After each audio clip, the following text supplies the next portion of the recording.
January 1945. Fort Eustis, Virginia. The snow falls softly on red brick buildings that look nothing like prisons.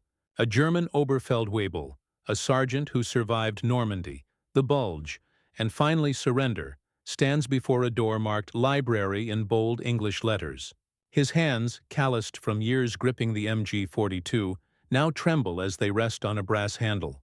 Behind him, 17 other prisoners wait in silence. They wear clean uniforms stamped with PW in white paint. Their boots are new. Their stomachs are full.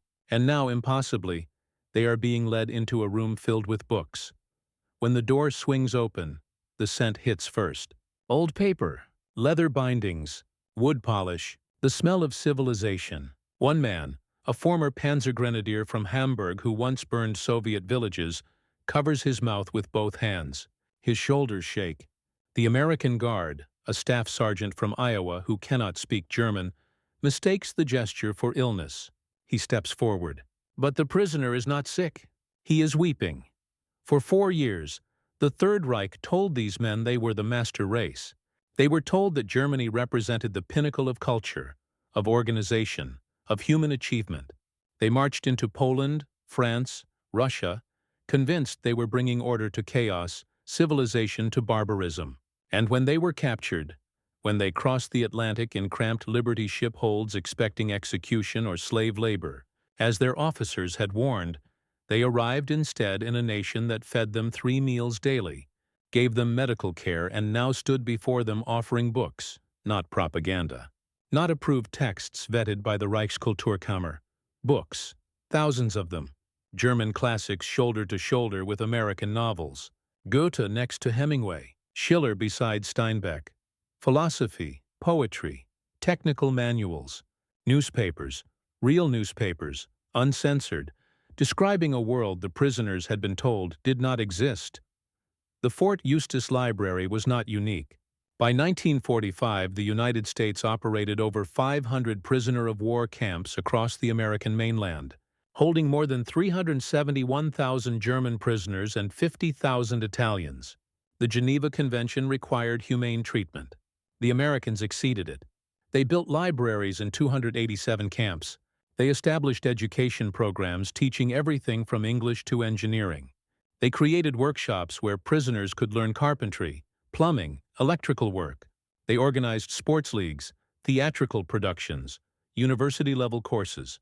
They did this not out of naivety, not out of softness, but out of a calculated understanding that ideas, not bullets, would win the peace. The German High Command had prepared its soldiers for many things.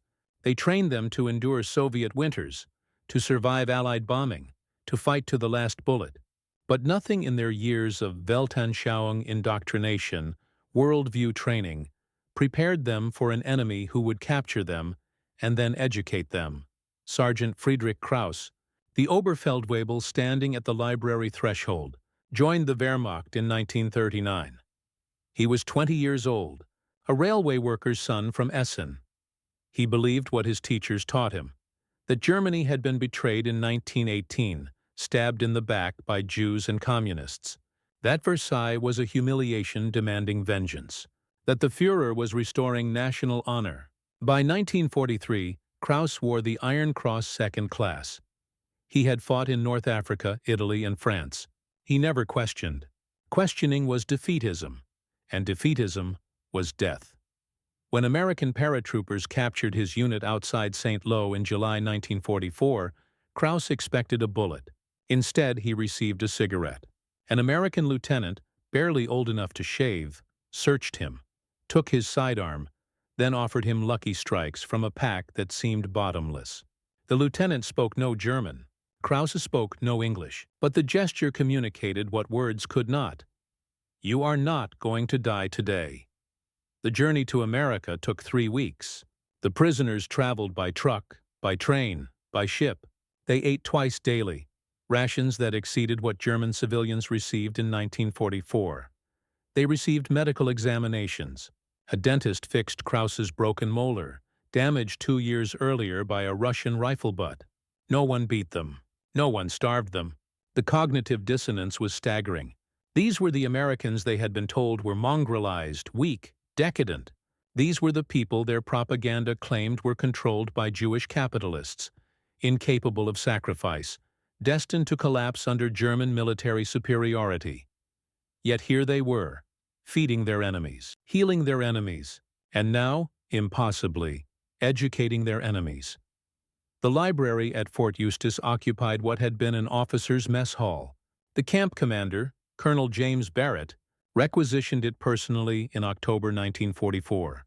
Barrett was a veteran of the First World War, a man who had seen the aftermath of Versailles and understood that punitive peace breeds future wars.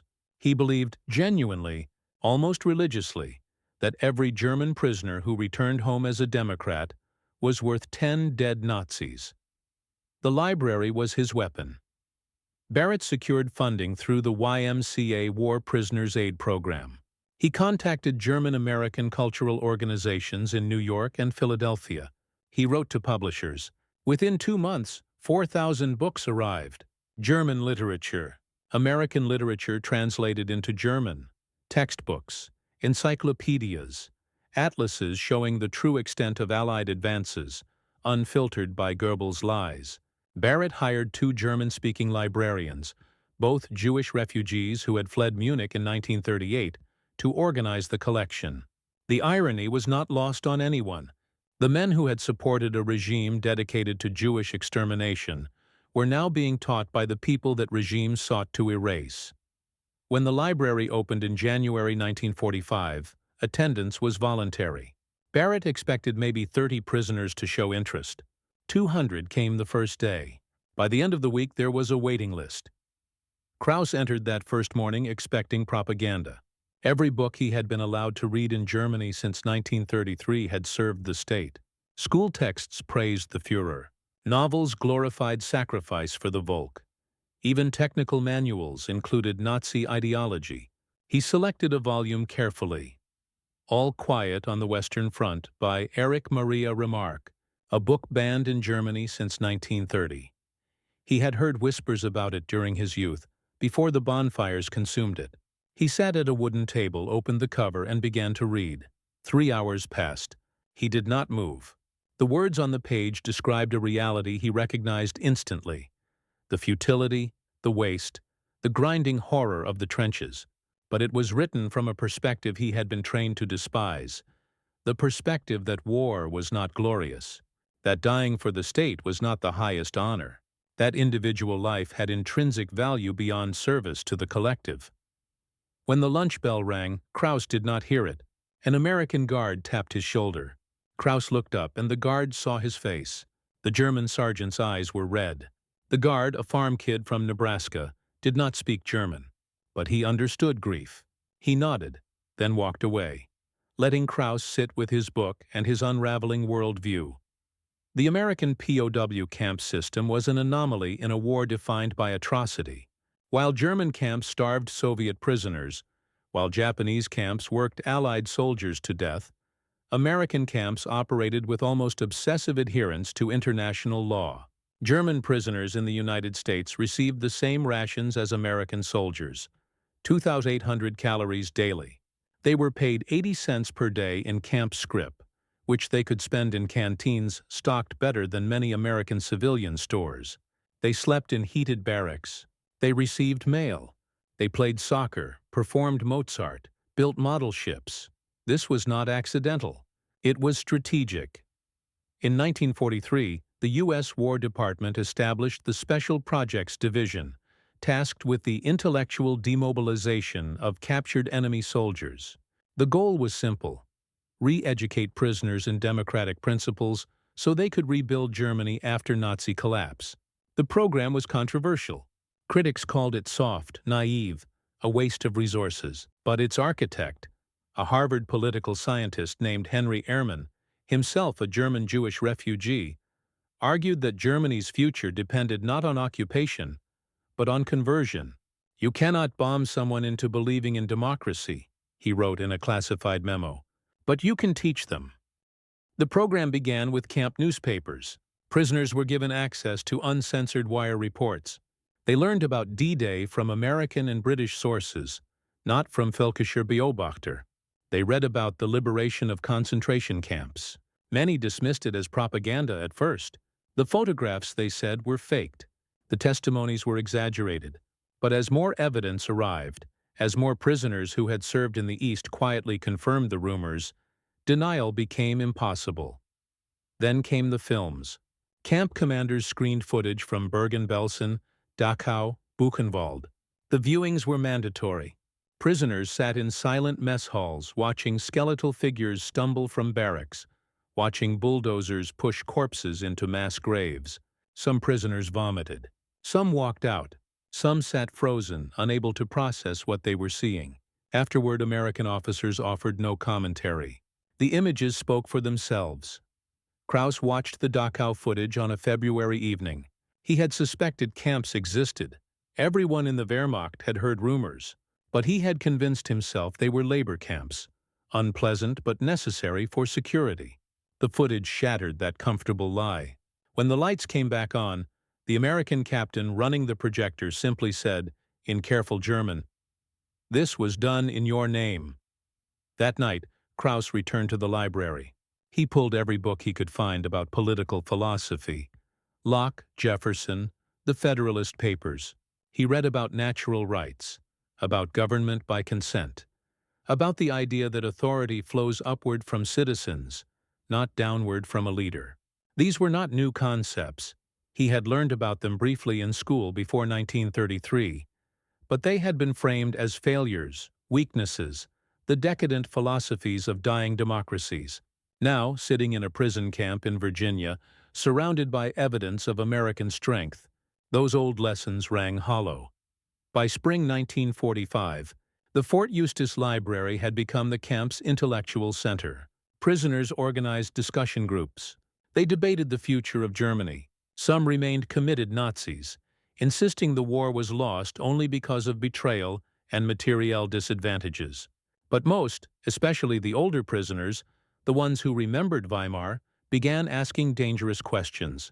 How did we let this happen? How did an entire nation surrender its conscience to one man?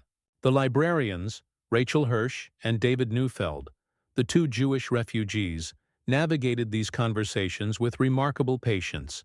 They never preached. They never lectured. They simply pointed to books. When a prisoner insisted that National Socialism had saved Germany from chaos, Hirsch suggested he read Hannah Arendt's essays on totalitarianism, newly translated. When another claimed democracy was inefficient and weak, Neufeld recommended Tocqueville's Democracy in America, with its analysis of how freedom and strength coexist. Slowly, incrementally, minds changed. Not all of them. Some prisoners remained ideologically rigid until their repatriation. But enough shifted that the American observers running the camp's re-education program marked Fort Eustis as a model. The library was the key. Not the films, not the lectures, not the mandatory civics classes. The books. Because books allowed prisoners to change their minds in private, without the humiliation of public conversion. Krauss became a fixture.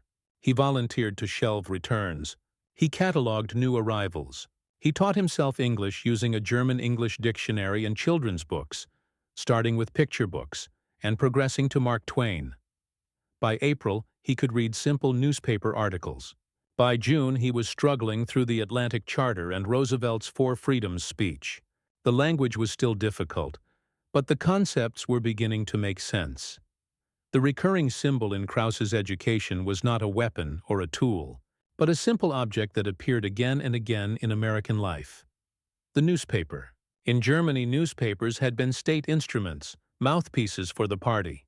Here, prisoners saw dozens of different papers, conservative, liberal, sensationalist, sober, all coexisting, all criticizing the government, all legal. The New York Times condemned military censorship. The Chicago Tribune attacked Roosevelt's policies. Editorials debated strategy, questioned generals, demanded accountability, and none of the writers were arrested.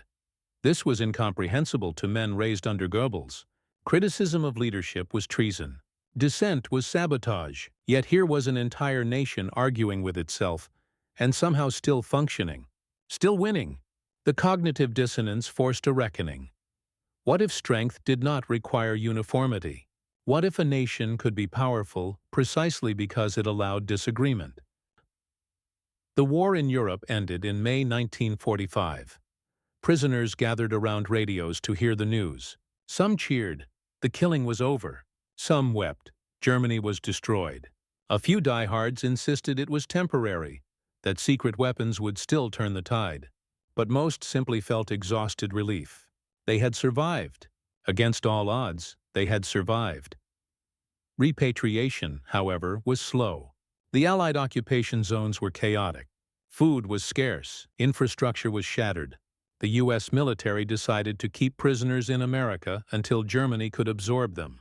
For many, this meant another year or more in the camps. The library became even more important. It was a connection to a Germany that no longer existed. The Germany of Goethe and Schiller, of Beethoven and Kant. The Germany prisoners wanted to rebuild. Krauss spent the summer of 1945 reading about the Marshall Plan, still in its early planning stages. He read American debates about whether to help rebuild Germany or let it collapse. He saw the same arguments he had once believed, that Germany was inherently aggressive, that Germans could not be trusted, that the only solution was permanent subjugation.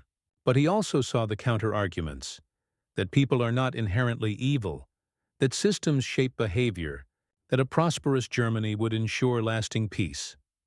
He wrote a letter to Colonel Barrett, in halting English, asking if the colonel believed Germans could change. Barrett's reply was brief: "You are proof that they can." By autumn 1945, the Fort Eustis re-education program had expanded. The camp hosted university professors from nearby William and Mary, who taught evening courses in history, economics, and political science. Prisoners could earn certificates recognized by American educational institutions. Krauss enrolled in every class he could. He studied American history, learning about the Revolution, the Constitution, the Civil War. He studied economics, learning how markets function without central planning. He studied comparative government, analyzing the structural differences between democracies and dictatorships. The most transformative class was taught by Professor Edmund Harlow, a political scientist who had served in Army intelligence. Harlow's specialty was totalitarianism, how it rises, how it sustains itself, how it falls. He assigned readings from George Orwell, who had just published Animal Farm. The allegory was transparent, but Harlow insisted the students, he called them students, not prisoners, analyze the mechanisms of control. How does a regime maintain power? Through propaganda, through surveillance, through the elimination of alternative information sources, through the creation of external enemies, through the promise of collective glory that justifies individual sacrifice. Krauss recognized every technique. He had lived them. He had believed them. The shame was overwhelming, but Harlow's response was unexpected. "Shame is only useful if it produces change," the professor said. "Otherwise, it is merely self-indulgence. The question is not how you were deceived. The question is what you will do now that you see clearly." What Krauss did was right. He began composing essays in English, crude and grammatically flawed, but earnest. He wrote about his own radicalization, about how ordinary Germans had been seduced by promises of order and greatness. He wrote about the warning signs he had ignored, the disappearances, the violence against dissidents, the dehumanization of Jews and Slavs. He wrote about the lies he had told himself to maintain faith in the system. And he wrote about what he had learned in captivity, that authority must be questioned, that freedom requires vigilance, that democracy is fragile but worth defending. Professor Harlow submitted one of Krauss's essays, anonymized, to an academic journal focusing on post-war reconstruction. It was published in early 1946 under the title Confessions of a Former Believer. The essay circulated among military planners working on German denazification. Krauss never knew his words had reached beyond the camp, but they influenced policy debates about whether ordinary Wehrmacht soldiers could be rehabilitated. His answer, implicit in every paragraph, was yes, but only if they were confronted with truth and given the tools to rebuild their understanding of the world. The library at Fort Eustis closed in December 1946, when the camp was decommissioned. Most prisoners had been repatriated by then, sent back to a Germany divided into occupation zones, where hunger and rubble defined daily life. Krause returned in October 1946. He traveled by ship to Bremerhaven, then by train to what remained of Essen. His family's home was gone, destroyed in a 1943 RAF raid. His father was dead. His mother lived with relatives in a half-ruined apartment building. He arrived carrying two possessions: a duffel bag with his civilian clothes and a wooden crate filled with books. The crate had been a gift from Rachel Hirsch, the librarian. She had packed it herself. German classics, American novels in translation, textbooks on civics and economics. "You will need these," she told him. "Germany will need teachers." Krause found work as a translator for the American occupation authorities. His English, while imperfect, was better than most. He translated documents, helped administer relief programs, assisted in the screening of former Nazi officials. In his spare time, he taught English classes to local teenagers. The classes were informal, held in a church basement. He used the books from his crate, supplemented by materials the Americans provided.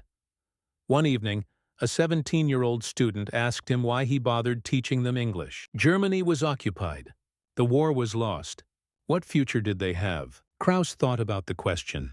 He thought about the library, the books, the patient librarians who had shown him another world. He thought about Colonel Barrett and Professor Harlow and the Iowa Guard who had let him sit with all quiet on the Western Front until he finished weeping. "English is not the point," Krause said. "Ideas are the point, and ideas do not respect borders." The Americans taught me something in their prison camp that I never learned in 12 years of German schools: that you have the right to think for yourself, that authority must earn your consent, that no leader, no matter how charismatic, deserves unquestioning loyalty. These ideas exist in English, in German, in every language. Learn English so you can access them. Then teach them to others. The student stared at him. "They taught you that in a prison camp?" Krause smiled. "They taught me that in a library," which, it turned out, was the opposite of a prison. The Fort Eustis Library was one of 287 such libraries established in American POW camps during the Second World War. Together, they circulated over 3 million books. They facilitated 14,000 educational courses. They graduated 1,200 prisoners with university-level certificates. The program cost the United States approximately $4 million, a rounding error in a war that cost $341 billion. The long-term impact is impossible to quantify precisely, but the evidence is suggestive. Post-war surveys of repatriated prisoners found that those who participated in camp education programs were significantly more likely to support democratic reforms in Germany, more likely to join political parties committed to democratic governance, and less likely to engage in neo-Nazi activities. Many became teachers, journalists, civil servants, the kind of people who rebuilt West Germany into a stable democracy. Krause was one of thousands. He was not famous. He did not lead political movements. He simply lived as a quiet advocate for democratic principles in a shattered nation trying to rediscover its humanity. He taught English until 1965, when he retired. He died in 1982, largely forgotten. But in his 40 years of teaching, he educated an estimated 2,000 students. Some of them became teachers themselves. The ideas spread. The symbolism of the library, of books as weapons in the war of ideas, was not lost on American planners. General Dwight Eisenhower, in a speech to Congress after the war, said, "We defeated Germany on the battlefield, but we will only secure the peace in the classroom." The American investment in prisoner education was not charity. It was strategy. The planners understood something fundamental. Military victory is temporary. Ideological victory is permanent. You can occupy a nation for a decade, but eventually you leave. When you leave, the ideas remain. If those ideas support democracy, you have won. If they fester into resentment, you have merely delayed the next war. The Germans who wept in American prison camp libraries were weeping for many reasons. Shame, certainly. Shame at what their nation had done. Shame at what they had supported. Grief for lost comrades, lost years, lost innocence, but also relief. Relief that the war was over. Relief that they had survived. And, perhaps most profoundly, relief that the enemy who had defeated them was not the monster they had been told to expect. They expected brutality. They received books. They expected propaganda. They received uncensored truth. They expected humiliation. They received education. This dissonance between expectation and reality forced a reckoning that no amount of propaganda could counter. When you tell someone the enemy is subhuman, and then that enemy treats you humanely, the lie collapses. When you tell someone democracy is weak, and then a democracy defeats you while still honoring your rights, the ideology crumbles. The library at Fort Eustis, and the 286 others like it, were strategic demolitions of the Nazi worldview. There is a photograph, taken in March 1945, that captures this transformation. It shows the interior of the Fort Eustis Library. In the foreground, a German prisoner sits at a table reading. His face is visible in profile, young, maybe 25, with the gaunt look of someone who has endured years of war. Behind him, rows of shelves stretch into shadow, heavy with books. On the wall, a hand-lettered sign in German, Wissen ist Freiheit. Knowledge is freedom. The photograph was taken by an army photographer documenting the camp's re-education program. It was filed in the National Archives and forgotten for decades. But it resurfaced in the 1980s during a German television documentary about POWs in America. The filmmakers tracked down the prisoner in the photograph. His name was Klaus Weber, a former Luftwaffe mechanic. He was 70 years old, living in Stuttgart, working as a school principal. In the interview, Weber described his time at Fort Eustis. He talked about the food, the sports, the work details. But when asked what he remembered most, he did not hesitate. "The library," he said. "I spent every free hour there. I read everything I could. History, philosophy, novels. I was trying to understand how we had gone so wrong, and also how the Americans had gone so right." The interviewer asked if he had found answers. Weber smiled. "Some. Enough to spend my life teaching children that thinking for yourself is not just a right, it is a responsibility." The newspapers, the physical objects that appeared daily in the camp, delivered by the same trucks that brought food and mail, became for many prisoners the symbol of American abundance. Not material abundance, though that was evident in every meal, but intellectual abundance, the sheer plurality of perspectives. In Germany, one newspaper spoke for the state. In America, a dozen newspapers argued with each other, and all were considered legitimate. Prisoners would gather in the mess hall after dinner, spreading newspapers across tables, reading aloud, debating interpretations. They followed the invasion of Japan, the atomic bombs, the surrender. They read about strikes in American factories, workers demanding higher wages from the same government fighting a war. They read editorials calling President Truman incompetent, demanding his resignation. And nothing happened to the editors. No arrests, no executions, just more editorials arguing back. This was the education more powerful than any lecture. It was not theory, it was lived reality. Democracy was not orderly. It was not efficient. It was noisy and argumentative and sometimes chaotic. But it was also resilient. It bent without breaking. It allowed dissent without collapsing into anarchy. It channeled conflict into debate rather than violence. Krause saved newspapers. He folded them carefully and stored them in his footlocker. When he was repatriated, he brought them home, along with his books. In the years after the war, when former comrades would grumble about the occupation, about American arrogance, about the unfairness of it all, Krause would pull out those newspapers. "Look," he would say, "they argue with themselves constantly. They criticize their own leaders. And they are the most powerful nation on earth. Maybe there is something to learn from that." The true measure of the American POW camp system's success is not in statistics, though the numbers are telling. It is in the stories, the individual transformations, the Friedrich Krauses and Klaus Webers and 10,000 others who returned to Germany not as embittered ex-soldiers, but as men who had seen another way of living. Many failed, Many returned to Germany and fell back into old patterns, blaming Jews or communists or the Allies for their suffering. Re-education was not a magic cure, but enough succeeded that West Germany, within a generation, became a functioning democracy. The Federal Republic's founding fathers, men like Konrad Adenauer and Theodor Heuss, were not prisoners of war. But the voters who elected them, the teachers who educated the next generation, the journalists who held leaders accountable, many of them were. Many of them had spent time in camps where, against all expectation, they had been treated as human beings, with the capacity for change.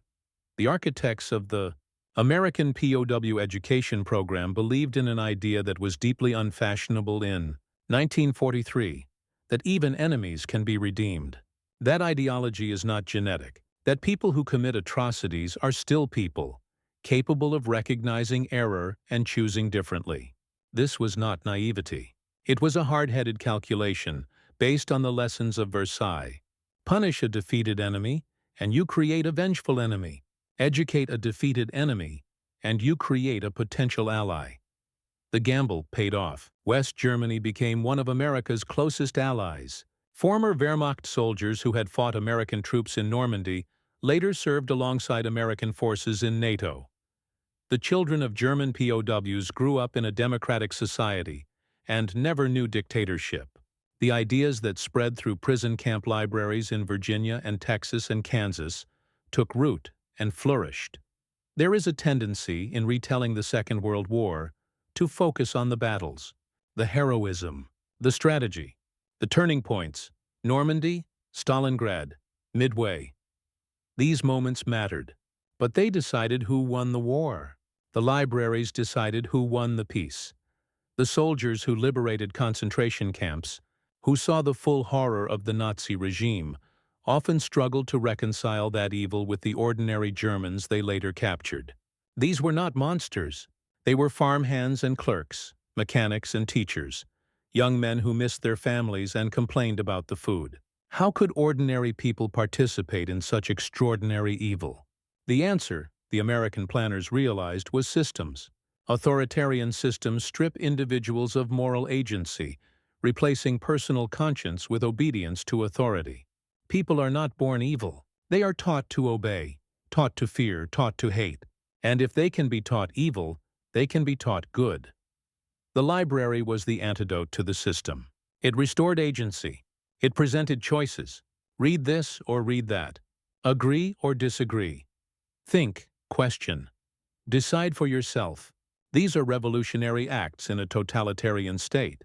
In a democracy, they are civic duties. The German prisoners who entered American camp libraries carried with them a lifetime of indoctrination. They left with something more dangerous to tyranny than any weapon: doubt. Doubt in the righteousness of their cause. Doubt in the wisdom of their leaders. Doubt in the inevitability of their worldview. And from that doubt, slowly, painfully, came the possibility of something better. Friedrich Krauss returned to Fort Eustis once, in 1968. He was 50 years old, a teacher living a quiet life in Essen. He traveled to America on a cultural exchange program, visiting schools to talk about post-war German education. The tour included a stop in Virginia. He asked the organizers if Fort Eustis still existed. It did, now an active Army transportation training center. The POW camp was long gone, the barracks demolished, the grounds repurposed, but the library building remained. It had been converted into an officers' club. Krauss stood outside, staring at the red brick facade. A young American lieutenant approached, asking if he needed directions. "I was a prisoner here," Krauss said in careful English, "during the war. This building was a library." The lieutenant's eyes widened. "You were a POW? Here?" Krauss nodded. 23 years ago. This place changed my life." The lieutenant did not know what to say. He was 24, born after the war. The idea of enemy prisoners being held in Virginia, being educated, being treated humanely, it sounded almost fictional. What was it like? The lieutenant finally asked. Krauss smiled. "It was the first time in my adult life that I was allowed to think. Really think, not what I was told to think. What I chose to think. "That is a gift I have spent 23 years trying to repay." The lieutenant invited him inside. The interior had been renovated. Leather chairs, a bar, military plaques on the walls. But the bones of the building were the same. Krauss walked slowly, remembering where the shelves had stood, where he had sat reading Remarque, where Rachel Hirsch had handed him books and said nothing, letting the texts speak for themselves. "What did you read?" the lieutenant asked. "Everything," Krauss said. "Everything they would let me." Which was everything. The epilogue of the American POW library system is not a single moment. It is 1,000 small moments scattered across decades. It is Klaus Weber teaching children in Stuttgart. It is Friedrich Krause translating documents for the occupation authorities. It is a former Panzer Grenadier becoming a journalist for a West German newspaper, applying the critical thinking skills he learned in a Kansas camp library. It is an ex-Luftwaffe pilot studying engineering at an American university on the GI Bill equivalent for German POWs, then returning to rebuild Hamburg. It is the gradual, almost invisible transformation of a nation. Not through conquest, not through punishment, but through the stubborn, patient insistence that people, even former enemies, are capable of better. The books themselves were ordinary. Goethe was not a revelation to German prisoners. They had studied him in school. Schiller, Mann, Hesse. These were their own authors, reclaimed from a regime that had distorted them into nationalist symbols. The American books, Twain, Hemingway, Steinbeck, were good literature, but not magic. The transformative element was not the content. It was the access, the freedom to choose, the absence of censorship. The implicit message in every uncensored page: you are trusted to read this and form your own opinion. That trust was radical. It was political. And it worked. In the end, the German prisoners who wept in American libraries were weeping for the same reason people weep at any profound disillusionment. They were mourning a lie. The lie that they had been special, chosen, superior. The lie that their suffering had meaning, that their sacrifices had purpose. The lie that the enemy was subhuman and they were heroes. These lies had sustained them through years of war. The library dismantled them page by page, book by book, until the prisoners were left with a more complicated truth. They had been ordinary men, serving an evil system, defeated by a better one. That truth was painful, but it was also liberating, because if they were ordinary, they could choose to be better. If the system had shaped them, they could reshape themselves. If they had been taught to hate, they could learn to think.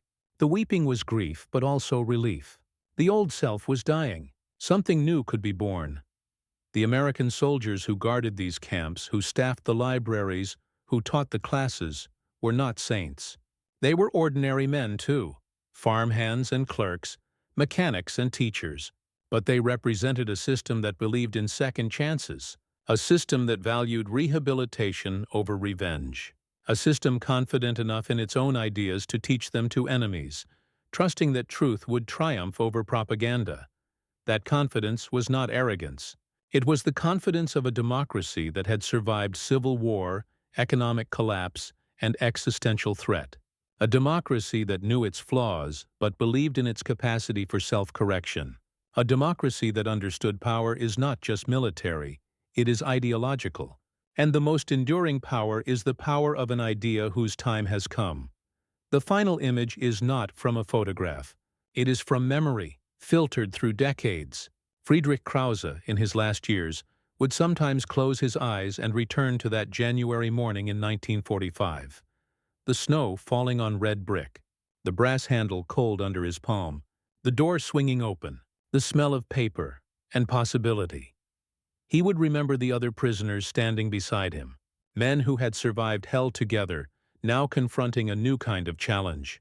The challenge of rebuilding themselves. Some would fail, some would cling to old hatreds, but others, enough others, would walk through that door, pick up a book, and begin the long, difficult work of thinking freely. In his memory, the library is always full. The tables are crowded with readers. The air is thick with concentration, and in the corner, almost invisible, Rachel Hirsch shelves returns, humming softly, a Jewish woman teaching Nazis to read. The symbolism is almost too perfect. But it happened. It was real. Krauss would open his eyes then, back in his small apartment in Essen, surrounded by the books he had carried home from captivity. And he would think, they taught us to read, not just words, but the world. They trusted us with knowledge. And knowledge, as the sign said, is freedom. That trust, extended to enemies, offered without condition, sustained over years, was the most powerful weapon America deployed in the Second World War. More powerful than the atomic bomb, because its effects did not destroy.